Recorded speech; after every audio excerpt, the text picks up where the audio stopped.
یہ بھائیوں most detail حدیث ہے عذاب قبر کے حوالے سے. میں اسے ورڈ بائی ورڈ پڑھوں گا اوریجنل کتاب سے. سنن ابی داؤد میں 4753 ہے.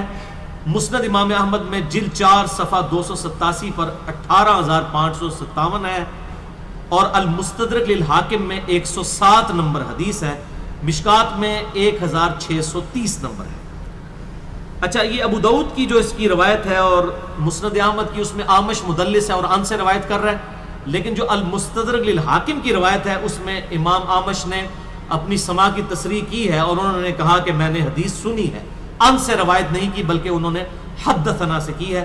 المستدرک للحاکم 107 نمبر حدیث میں وہ پڑھنے لگا ہوں ورڈ بائی ورڈ تاکہ اس کا سوز و گداز جو ہے وہ قائم رہے. برا بن عازب رضی اللہ تعالیٰ عنہ بیان کرتے ہیں کہ ہم رسول اللہ صلی اللہ علیہ وسلم کی مائیت میں ایک انصاری شخص کے جنازے میں شریک ہوئے. ہم قبر تک پہنچ گئے. ابھی اس کی لحد تیار نہیں ہوئی تھی کہ رسول اللہ صلی اللہ علیہ وسلم ہمارے پاس بیٹھ گئے. ہم بھی آپ صلی اللہ علیہ وسلم کے گرد بیٹھ گئے اس حال میں گویا ہمارے سروں پر پرندے ہیں. یعنی فل اٹینٹو ہو کر آپ صلی اللہ علیہ وسلم کے ساتھ ہم بیٹھ گئے.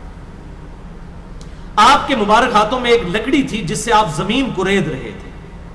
آپ صلی اللہ علیہ وسلم نے سر مبارک اوپر اٹھایا اور فرمایا عذاب قبر سے اللہ کی پناہ طلب کیا کرو. آپ نے 3 بار یہ بات ارشاد فرمائی.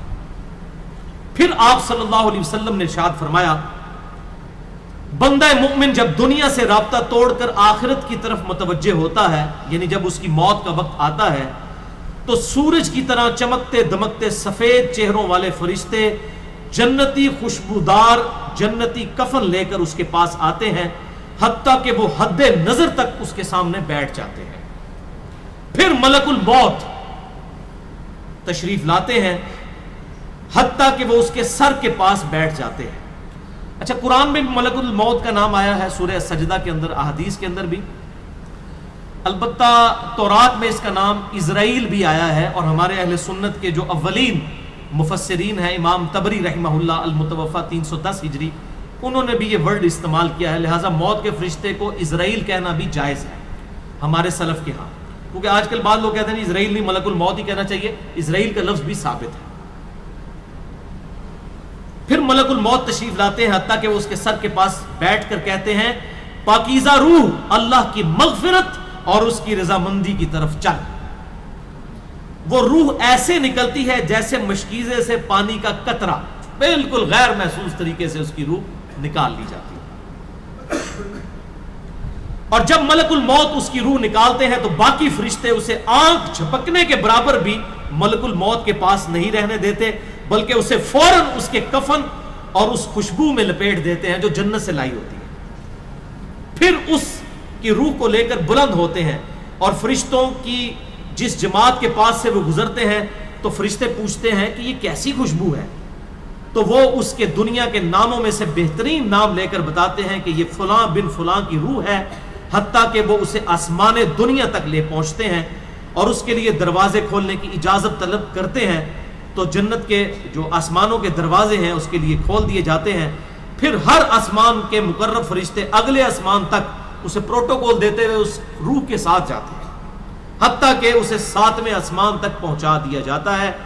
تو اللہ تعالیٰ فرماتا ہے میرے بندے کا نامہ اعمال علیین میں لکھ دو, جو سورۃ المطففین میں آیا ہے. علیین اور سجین یہ 2 مقامات ہیں. ایمان والوں کی روحیں جو ہیں علیین میں ان کا نامہ اعمال لکھا جاتا ہے اور جو منافقین ہیں مجرم ہیں سجین میں لکھا جاتا ہے. سورۃ المطففین سورت نمبر 83 ہے پارہ نمبر 30 کے اندر. اور اسے واپس دنیا کی طرف لے جاؤ کیونکہ میں نے انہیں اسی دنیا سے پیدا کیا اور اسی میں انہیں لوٹاؤں گا اور پھر دوبارہ اسی سے نکالوں گا. پھر اس کی روح اس کے جسم کی طرف لوٹا دی جاتی ہے. لیکن یہ لوٹنا دنیا کا سا لوٹنا نہیں ہوگا, یعنی وہ لوٹنے کے بعد یہ نہیں ہے کہ مردہ قبر میں کوئی بیٹھ جائے گا ہمیں نظر آئے گا. یہ سب کچھ برزخی معاملات ہوں گے جو میں نے پچھلی دفعہ ڈسکس کیے تھے سورہ فاطر کی آیت نمبر 42 کے تحت کہ نیند کی حالت میں بھی انسان کی روح قبض ہوتی ہے لیکن اس کو چٹکی کاٹے تو وہ جاگ اٹھتا ہے. روح کا تعلق بھی رہتا ہے اس حالت میں بالکل اس طریقے سے. یہ ایک ڈیفرنٹ لائف ہے, برزخی لائف. پھر 2 فرشتے اس کے پاس آتے ہیں یعنی اس کی قبر میں, اسے بٹھا کر پوچھتے ہیں اب یہ وہ 4 سوال یہاں پر آ رہے ہیں اس ڈیٹیل حدیث میں. پہلا سوال کرتے ہیں تیرا رب کون ہے؟ من ربک کا؟ وہ کہتا ہے ربی اللہ، میرا رب اللہ ہے. دوسرا سوال پوچھتے ہیں تیرا دین کیا ہے؟ ما دینو کا، تیرا دین کیا ہے؟ تو وہ کہتا ہے میرا دین اسلام ہے. پھر پوچھتے ہیں کہ وہ آدمی جو تم میں مبعوث کیے گئے وہ کون ہے؟ اب یہاں پر وہ ڈیٹیل آئی، الذی بعث فیکم، وہ شخص جو تم میں مبعوث کیا گیا تھا وہ کون تھا؟ تو یہ جو کہتے ہیں نا قبر میں آپ صلی اللہ علیہ وسلم آ جاتے ہیں، تو کہ کسی حدیث میں بھی نہیں ہے. اس میں ڈیٹیل آ گئی کہ اس سے پوچھا جاتا ہے جو شخص تم میں پیغمبر بنا کر بھیجا گیا وہ کون تھا؟ تو وہ کہتا ہے ہوا محمد رسول اللہ، وہ اللہ کے رسول محمد صلی اللہ علیہ وسلم. مسئلہ حاضر و ناظر میرا ریکارڈ ہے، مسئلہ نمبر 7، جس میں نے یہ تمام شبہات کلیئر کیے ہیں. یہ 3 سوالوں کے بعد اچھا جامعہ ترمذی میں ایک حدیث ہے 3120، اس میں الفاظ ہیں کہ وہ پوچھتے ہیں من نبیو کا، تیرا نبی کون ہے؟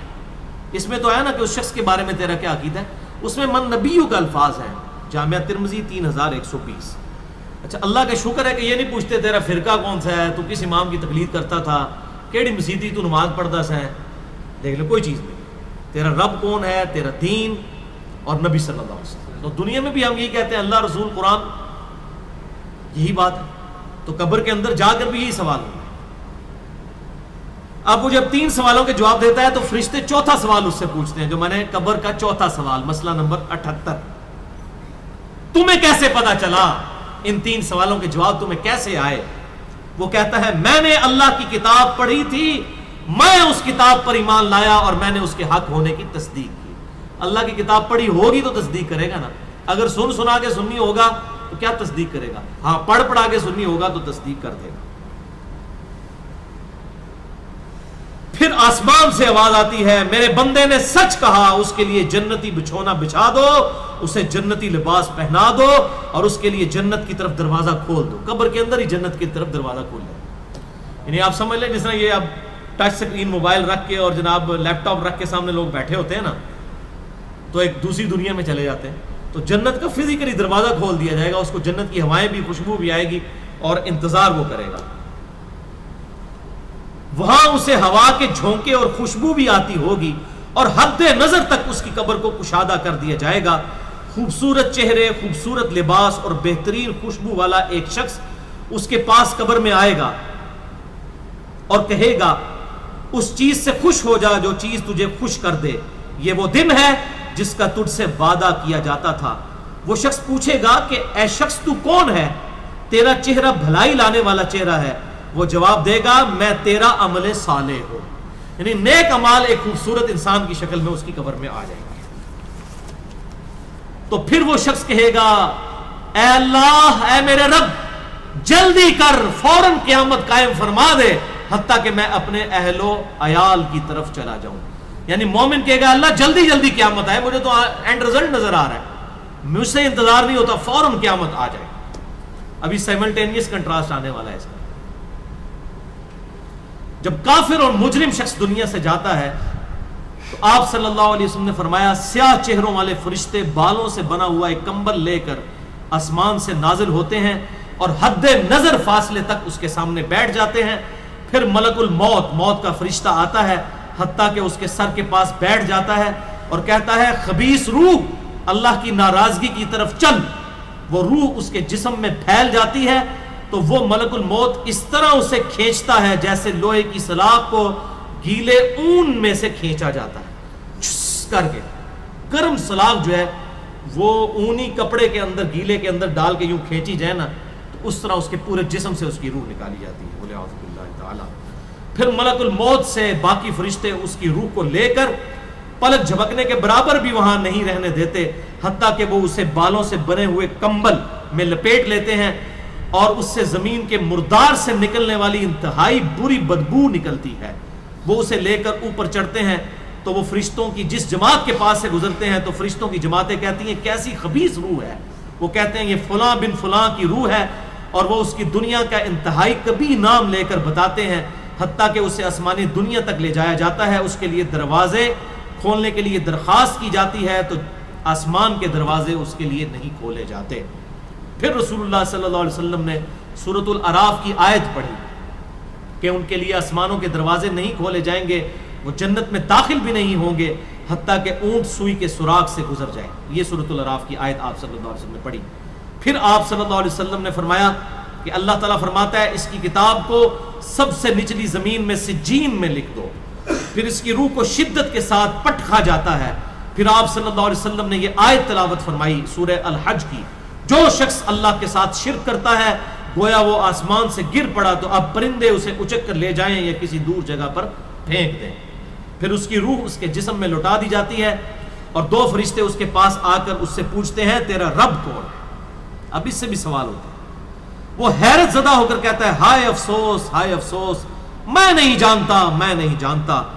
پھر پوچھتے ہیں تیرا دین کیا ہے, وہ پھر حیرت زدہ ہو کر کہتا ہے ہائے افسوس, ہائے افسوس, میں نہیں جانتا, میں نہیں جانتا. پھر اس سے پوچھتے ہیں کہ جو شخص تم میں مبعوث کیے گئے وہ کون تھے, تو وہ کہتا ہے ہائے افسوس, میں نہیں جانتا, میں نہیں جانتا. پھر آسمان سے آواز آتی ہے اس نے جھوٹ بولا, اس کے لیے جہنم کا بچھونا بچھا دو. اور بخاری میں الفاظ ہیں 1374.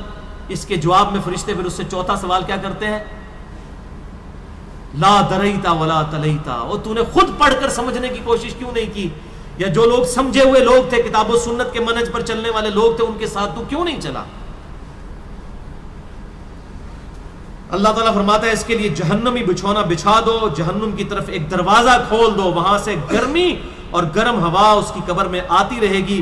اس کی قبر کو اس قدر تنگ کر دیا جائے گا کہ اس کی پسلیاں ایک دوسرے کے اندر داخل ہو جائیں گی, اور ایک قبیح چہرے والا شخص قبیح لباس میں انتہائی بدبودار حالت میں اس کے پاس آئے گا اور اسے کہے گا تمہیں ایسی چیزوں کی بشارت ہو جو تمہیں غمزدہ کر دیں, یہ تیرا وہ دن ہے جس کا تجھ سے وعدہ تھا. وہ پوچھے گا تو کون ہے, تیرے چہرے سے تو خیر کی توقع نظر نہیں آتی. وہ جواب دے گا میں تیرا خبیث عمل ہوں جو تو دنیا میں کیا کرتا تھا. بات عمل کے ساتھ ہی ہے, صرف کلمہ پڑھنا کافی نہیں ہے, عمل. پھر وہ کہتا ہے میرے رب قیامت قائم نہ کرنا, اے میرے رب قیامت قائم نہ کرنا. مومن کیا کہتا ہے, قیامت قائم کر رہا ہے اللہ. اب یہ وہ حدیث ہے وہ جس اس آیت کو حل کرتی ہے جو پچھلی دفعہ ایک بھائی نے سوال بھی کیا تھا. سورہ یاسین کی آیت نمبر ہے 52. قالوا یا ویلنا من بعثنا من مرقدنا, یعنی جب قبروں سے نکالا جائے گا مجرموں کو, وہ کہیں گے ہائے افسوس, ہمیں کس نے ہماری قبروں سے باہر نکال دیا. تو اللہ تعالیٰ کیا فرمائے گا, ھذا ما وعد الرحمن وصدق المرسلون, یہی ہے وہ جس کا وعدہ رحمان نے کیا تھا اور رسولوں نے سچا کہا تھا. تو وہ کہتے ہیں جی منکرین عذاب قبر کہتے ہیں جی وہ انسان کیوں کہتے ہیں ہماری قبروں سے کس نے اٹھا لیا, تو اس پہ عذاب تو نہیں ہوتا. عذاب تو ہو رہا ہے. آپ دیکھیں اس وہ حدیث میں کیا کہہ رہا ہے, اللہ قیامت قائم نہ کرنا, یعنی یہ عذاب تو آیا, قیامت آئی تو پھر بڑا عذاب بھی مجھ پر آئے گا. تو اسی لیے وہ اس حیرت زدہ ہوگا قیامت والے دن کہ اب میرے اوپر اگلی مصیبت آ گئی, عذاب کی چوتھی اور فائنل قسط بھی میرے پر آنے والی. والعیاذ باللہ تعالی, اللہم اجرنا من النار. 11ویں حدیث سنن نسائی میں 1834, مشکات میں 1629. ابو ہریرہ رضی اللہ تعالیٰ عنہ کہتے ہیں آپ صلی اللہ علیہ وسلم نے فرمایا جب مؤمن شخص کی موت کا وقت آتا ہے تو رحمت کے فرشتے سفید ریشم لے کر آتے ہیں اور کہتے ہیں راضی ہونے والی پسندیدہ روح نکل, اللہ کی راحت اور رزق کی طرف چل, رب تجھ پر ناراض نہیں. تو وہ بہترین کستوری کی خوشبو کی طرح نکلتی ہے حتیٰ کہ وہ ایک دوسرے سے اسے لے کر اس طرح کرتے کرتے آسمان کے دروازوں تک پہنچ جاتے ہیں. تو وہ کہتے ہیں زمین سے یہ کیسی پاکیزہ خوشبو تمہارے پاس آئی ہے.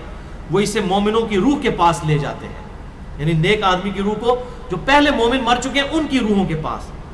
تو انہیں اس کے آنے پر اس سے بھی زیادہ خوشی ہوتی ہے, یعنی مومن انتظار کر رہے ہوتے ہیں اور ویلکم کرتے ہیں. جیسا کہ تم میں سے کسی کو اپنے بچھڑے ہوئے شخص کے ملنے پر خوشی ہوتی ہے.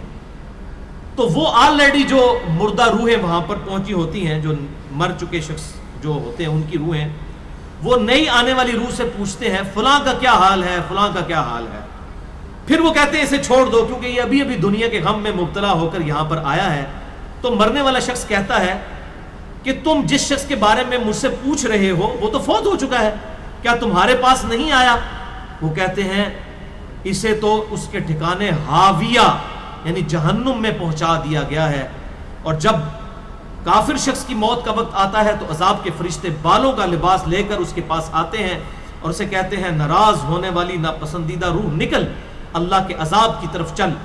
وہ مردار کی انتہائی بدبو کی صورت میں نکلتی ہے، حتیٰ کہ وہ اسے زمین کے دروازے کے پاس لے آتے ہیں تو وہ کہتے ہیں یہ کتنی بدبودار ہے، حتیٰ کہ اسے کافروں کی روح کے پاس ملا دیا جاتا ہے۔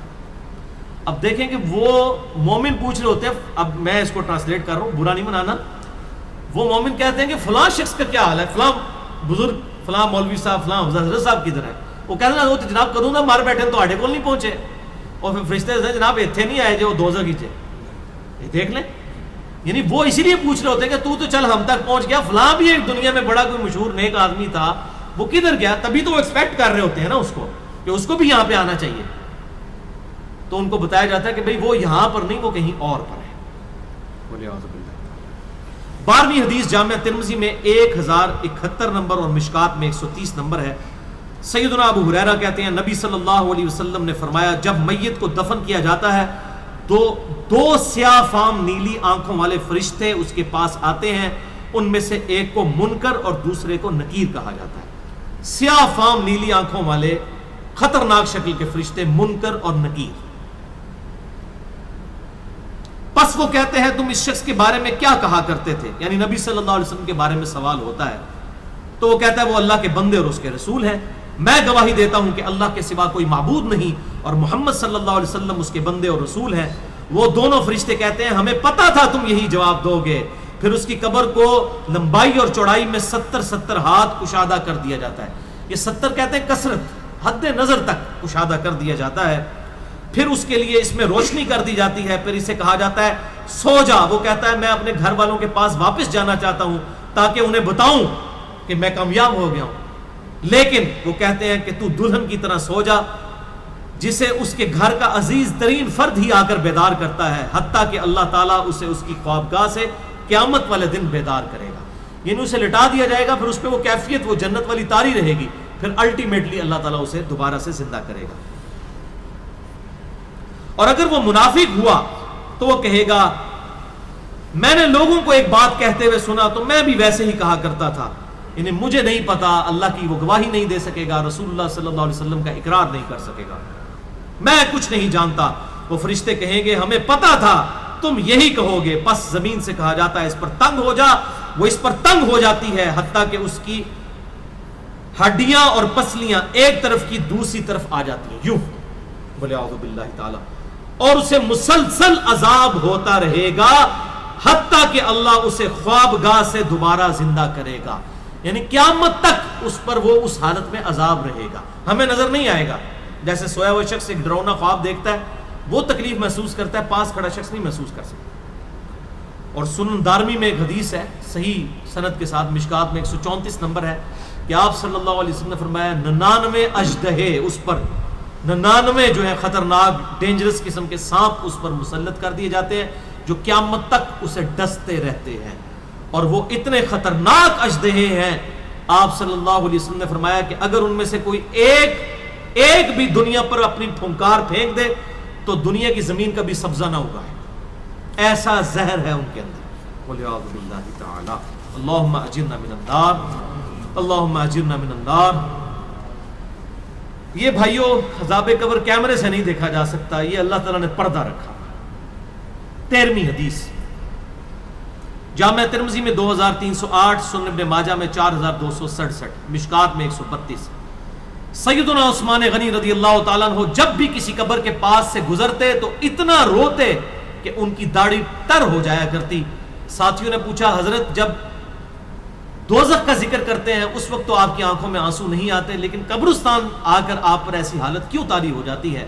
تو سیدنا عثمان نے فرمایا کہ میں نے اپنے محبوب صلی اللہ علیہ وسلم سے سنا کہ بے شک قبر آخرت کی منزلوں میں سے پہلی منزل ہے، جو اس میں بچ گیا اگلی منزلیں اس کے لیے آسان ہوتی چلی جائیں گی، اور جسے یہاں پر مشکل درپیش ہوئی اس کی اگلی منزلیں اس سے بھی مشکل در مشکل ہوتی چلی جائیں گی۔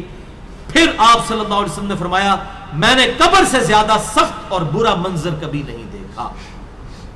تو یہ حضرت عثمان غنی رضی اللہ تعالیٰ عنہ کی وہاں پر یہ حالت ہوتی تھی، اور اس میں کیا الفاظ ہے؟ قبر آخرت کی منزلوں میں سے پہلی منزل ہے۔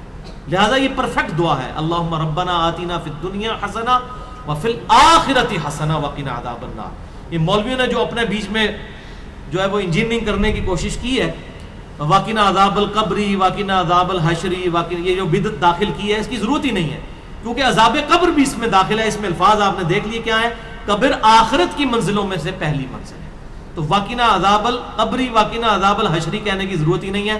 ربنا آتینا فی الدنیا حسنہ وفی الآخرۃ حسنۃ وقنا عذاب النار۔ تو اس سے یہ بھی بات پتہ چل گئی کہ قبرستان جانے کا مقصد ہے آخرت کی یاد، جو صحیح مسلم میں حدیث ہے 2259 کہ قبروں پہ جایا کرو تاکہ آخرت کی یاد آئے۔ تو سیدنا عثمان بھی دیکھیں قبرستان جا کر وہاں پر آخرت کی یاد کے لیے جایا کرتے تھے، اور یہ حقیقت بات ہے، قبرستان جانے سے ہی انسان کا قبلہ درست ہوتا ہے۔